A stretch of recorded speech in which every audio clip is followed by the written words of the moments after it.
Voici Nautilus, un jeu de cartes tactiques pour 2 joueurs à partir de 10 ans. C'est un jeu de Charles Chevalier, édité par Libellude. Au niveau du matériel, tout d'abord, un petit plateau qui représente le Nautilus du fameux Capitaine Nemo, représenté sur ce jeton qui est le jeton de premier joueur. Ensuite, nous avons des cartes. Il y a 6 cartes spéciales Nautilus, des cartes scaphandrier et un paquet de cartes domaine. Pour la mise en place, on va mettre le Nautilus au milieu du jeu. Chaque joueur va se placer de part et d'autre. On va bien mélanger les cartes scaphandrier qui vont être placées à l'emplacement prévu sur le plateau de jeu.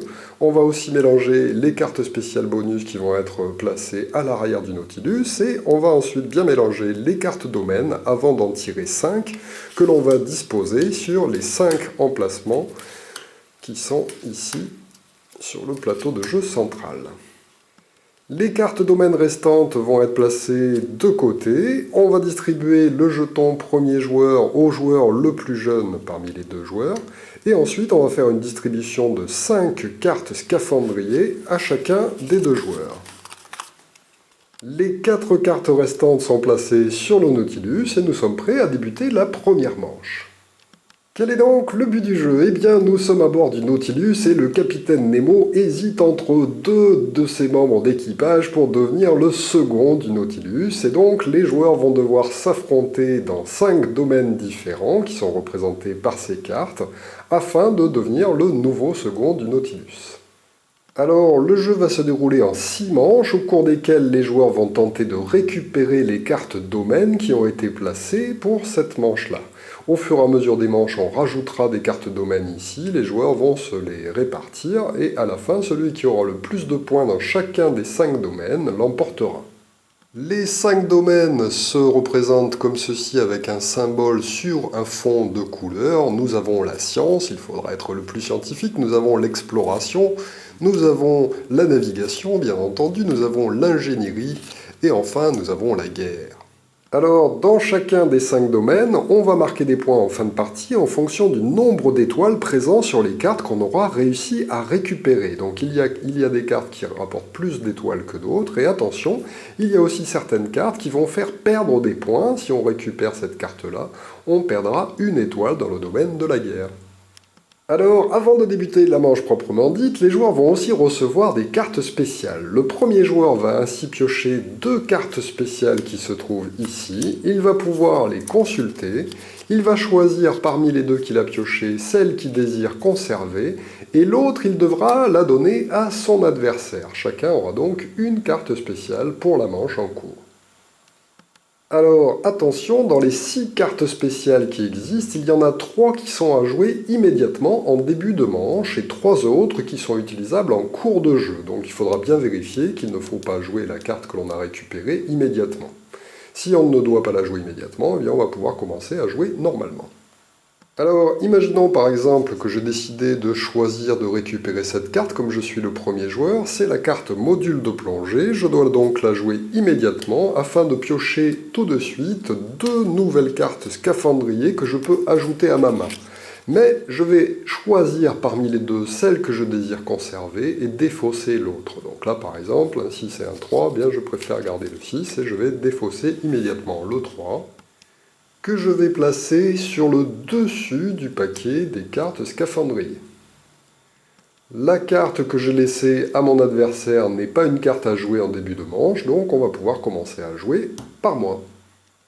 Alors, dans les cartes scaphandrier, nous avons tout simplement des scaphandriers avec des chiffres. Ces chiffres vont indiquer la force du scaphandrier dans le domaine en face duquel on va jouer cette carte. Car effectivement, lors d'une manche, nous allons remplir en fait le Nautilus avec 5 cartes de chaque côté, 5 cartes scaphandrier de chacun des côtés.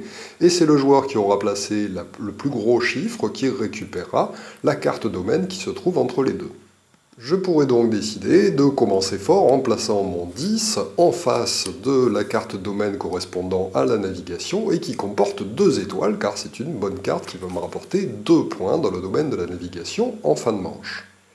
C'est alors à mon adversaire de jouer qui va lui aussi sélectionner une de ses cartes scaphandrier et la poser en jeu. Il peut par exemple décider de répliquer en mettant un 12 en face de mon 10. C'est donc lui qui emportera cette carte normalement à la fin de la manche. Mais on ne la distribue pas immédiatement car il peut y avoir certains retournements de situation. C'est à moi de jouer. Alors, si lors de son tour, on peut parfaitement poser des cartes devant soi, on a aussi le droit de les jouer chez l'adversaire. Donc voilà, même si on a des petits chiffres en main, on peut quand même les placer en les mettant à la place des cartes adverses. Et donc ça peut pénaliser l'autre joueur. Donc là, par exemple, je pourrais décider de choisir de placer, je sais pas moi, un 5 chez l'adversaire, par exemple, ici, en face d'un domaine sur lequel je n'ai pas envie qu'il l'emporte. C'est donc à lui de jouer. Imaginons qu'il décide de poser un 13 en face de cette carte-là. C'est donc à moi de jouer, et j'ai peut-être envie de jouer par exemple ce 6 que je peux placer chez mon adversaire. Alors attention, certaines cartes ont des petites flèches en jaune dessinées dessus. Quand c'est une flèche vers le haut comme ceci, ça veut dire qu'on va pouvoir déplacer un scaphandrier qui se trouve du même côté où la carte est posée, de l'autre côté. Donc là, par exemple, je pourrais décider de jouer ce 6 chez mon adversaire ici, et comme la flèche est dirigée vers l'autre côté, ça veut dire que je peux prendre un des scaphandriers de mon adversaire et de le passer de mon côté. Donc en faisant ça, je peux parfaitement prendre le 13 par exemple, et le placer de mon côté. Alors, évidemment, il faut que de l'autre côté, il y ait la place pour recevoir la carte. Je n'aurais pas pu effectuer ce changement sur le 12, car en face, il y a déjà une carte de posée. Imaginons que mon adversaire réplique en jouant une carte 2 et qu'il la place de ce côté-là de façon à faire 2 contre 5 et emporter ce domaine à la fin de la manche. Eh bien, je pourrais répliquer en jouant cette carte-là qui a des flèches présentes sur les côtés. Si on joue une telle carte en jeu, on va pouvoir déplacer un scaphandrier qui se trouve du même côté à un autre emplacement. Donc là, par exemple, je pourrais décider de poser le 8 ici, et de prendre ce 12 pour le déplacer à un autre endroit disponible du même côté.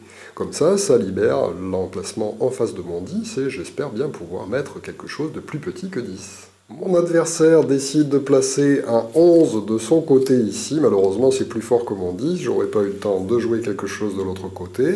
Moi, je peux répliquer en mettant par exemple un 9 ici. Alors, il y a une flèche vers le haut qui pourrait me faire changer qui m'oblige même à faire bouger un de mes personnages de l'autre côté. Mais malheureusement, il n'y a plus aucune place de disponible. Donc, cette fonction est annulée. Mon adversaire est donc obligé de placer sa carte au dernier endroit, c'est un 1, malheureusement pour lui, il a très mal joué. Et la manche est donc finie. On attribue donc les cartes de domaine, ici 11 contre 10, c'est lui qui remporte malheureusement cette bonne carte. Ensuite 5 contre 2, c'est lui aussi qui remporte cette carte-là. Ici 8 contre 1, c'est lui qui remporte cette mauvaise carte, ça m'arrange. Ici 12 contre 13, c'est moi qui remporte celle-ci. Et enfin 9 contre 6, c'est moi qui remporte celle-ci. Les cartes domaines récupérées par les joueurs sont placées face cachée devant eux. Ils pourront la consulter à tout moment, enfin la leur, mais ils ne peuvent pas consulter celle de l'adversaire. Donc il faut essayer de se rappeler aussi de ce que l'autre a récupéré. Ensuite, toutes les cartes scaphandriers sont défaussées avec les cartes qui n'ont pas été utilisées lors de la manche précédente. Les cartes qui éventuellement nous restent en main à cause de cartes spéciales sont défaussées aussi. On va remélanger ce paquet. Ensuite, on va tirer 5 nouvelles cartes domaines qui vont être placées sur le Nautilus. Le jeton de premier joueur est passé à l'autre joueur. Ensuite, on va distribuer 5 cartes scaphandrier comme d'habitude à chacun des deux joueurs. Les cartes spéciales éventuellement non utilisées lors de la manche précédente sont cependant défaussées. On ne les remélange pas avec la pioche et on va redistribuer on va repiocher 2 cartes spéciales pour le premier joueur qui va choisir celle qu'il désire conserver en fonction des cartes qu'il a en main et des domaines par exemple, et qui va me donner l'autre. On effectue alors éventuellement les cartes spéciales si ce sont des cartes spéciales à jouer en début de manche, et ensuite on est prêt à redémarrer la manche par le premier joueur qui va placer une carte de son côté ou du côté de l'adversaire, et ainsi de suite jusqu'à la fin de cette manche. Petite précision, la carte la plus élevée chez les scaphandriers est de 14. Elle est marquée en rouge pour se rappeler que c'est la plus grosse carte du jeu. En revanche, nous avons la plus petite carte du jeu qui est le 1. Il est marqué en rouge aussi. Pourquoi? Parce qu'évidemment le 1 perd contre tous les scaphandriers, sauf contre le 14. Si effectivement ils se retrouvent en face l'un de l'autre lors d'un décompte de manches, eh bien le 1 est plus fort que le 14 exceptionnellement, et donc c'est lui qui remportera la carte. La partie se continue ainsi de manche en manche avec l'attribution de nouvelles cartes domaines au fur et à mesure. Là, par exemple 8 et pour celui-là. Attention, à la fin de la troisième manche, on aura utilisé l'intégralité des cartes spéciales qui auront été distribuées. Effectivement, à cette manche-là, la troisième, je vais récupérer ces cartes-là, je vais en choisir une, en donner une à mon adversaire.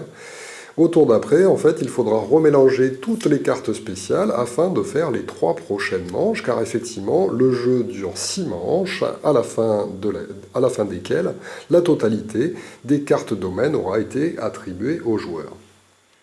En fin de partie, on compte alors les étoiles que l'on a gagnées dans chacun des domaines. Donc là, par exemple, dans le domaine scientifique, j'ai 4 points. Mon adversaire n'a qu'un point, car effectivement, la tâche annule une de ses étoiles. C'est un -1, en fait. Donc il a 1 point contre 4. C'est donc moi qui gagne ce domaine-là. Lui, on peut dire qu'il défausse, par exemple. Ici, par exemple, j'ai 3 points et il a 2 points. C'est moi qui l'emporte à nouveau. Dans le domaine de la guerre, je l'emporte aussi, évidemment. Ici, je l'emporte aussi, je suis vraiment trop fort. Et ici, par contre, c'est lui qui l'emporte. Alors attention, il est à noter que dans chacun des domaines, il y a une carte avec 2 étoiles, 4 cartes avec une étoile et une carte avec une tâche. Vous aurez donc compris que c'est le joueur qui gagne le plus de domaines qui l'emporte. Donc là, 4 contre 1, c'est évidemment moi qui l'emporte. Alors, en cours de jeu, vous aurez noté qu'il est peu conseillé d'avoir un maximum d'étoiles. Le but du jeu, c'est juste d'avoir la majorité dans chacun des domaines. Donc, inutile de vous battre pour récupérer le maximum de cartes dans un des domaines, il faut juste avoir plus d'étoiles que son adversaire pour l'emporter. Alors, voyons pour finir les 6 cartes spéciales existantes dans le jeu, que le premier joueur attribue à lui et à son adversaire à chaque début de manche. Nous avons tout d'abord, dans les cartes qui sont actives en début de manche, l'œil du Kraken.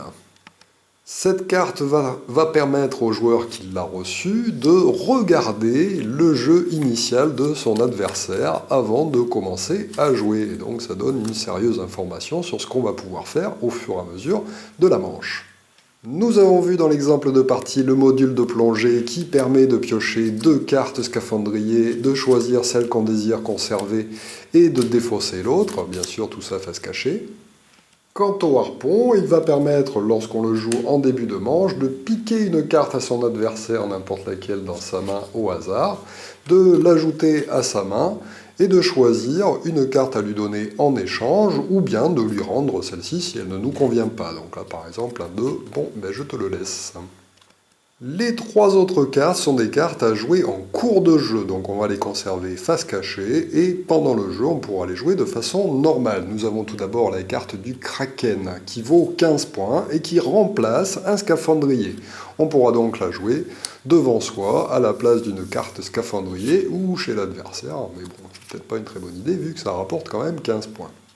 La deuxième carte spéciale de ce type est l'arête de poisson, qui est comme une carte de scaphandrier qui vaut 0. Donc cette fois-ci, celle-ci est sympa à jouer chez l'adversaire.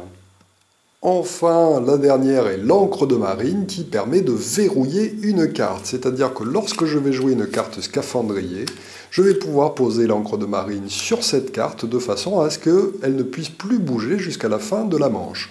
Quand je pose une carte et que je joue mon encre, je peux aussi poser cette encre sur une autre carte en jeu. Pas obligé que ce soit sur celle que je pose. Donc là, par exemple, je pourrais décider de verrouiller mon Kraken pour pas qu'il ne bouge. Voilà donc pour Nautilus, un très agréable petit jeu de cartes, assez tactique et plutôt rigolo, avec pas mal de retournements de situation et des parties qui sont assez rapides, comptez une vingtaine de minutes. Merci de m'avoir suivi et à très bientôt pour une nouvelle règle de jeu. Au revoir.